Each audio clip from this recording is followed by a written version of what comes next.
Junior and I just got back from the lake and the dry pipe mod was a total success. Well, it didn't give me any more top speed because we did a little drag race and we were just like neck and neck, just like always. It definitely improved the mid-range. Always before, you know, you get out of the water good, but the park throttle, it would go, it just always seemed to kind of go slow. Now it accelerates rapidly through the mid-range, and I'm very happy with it. I would definitely recommend this modification for anybody with a stock pipe on an X2 or a 650SX. And we still have more that we can do to this. I checked the temperature of the tuned pipe several times. I dripped water on it. It was never hot enough to, it really never even sizzled the water.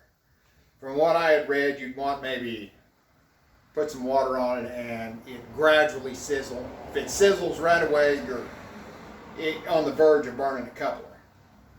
But what we can still do, so that means that the 1/8 inch hole going into the exhaust float was about right. It was not too small, still small enough that it made a nice improvement. Now, what we can do is take the line here that we ran down to the stinger. See, I've just got it running straight through, so the same amount of water is basically going through the system as before. Is just bypassing the pipe. Most people tee into this and run it to where it offloads outside the ski somewhere.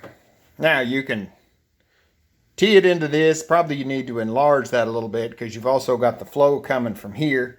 Some people add a second outlet. What I think I'm going to do is tee into it, and I'm going to run the hose back down in there to the bulkhead where the hose was that was on the bottom of the pipe here. I've just got that capped off. It just goes into the cavity by the pump, so that should be a perfect place to offload some extra water. So the next thing, we can tee into this. We can tee into this hose, maybe put a restrictor in it so we can meter how much goes through the pipe, or how much goes through the exhaust and how much goes out the back. But that will be something we can still tune more on the pipe. I think the next thing before I do anything on the pipe is to get the new carb on there, because I think that'll help top end, and I'd like to get it on there and dialed in first, and then we'll start messing with the exhaust some more. But definitely recommend doing this. I mean, everybody's been doing this on these stock pipes for years, so it's not that surprising that it works, but I'm happy that it did. Sometimes those mods that you see that are free don't always work like they're supposed to, but this one does.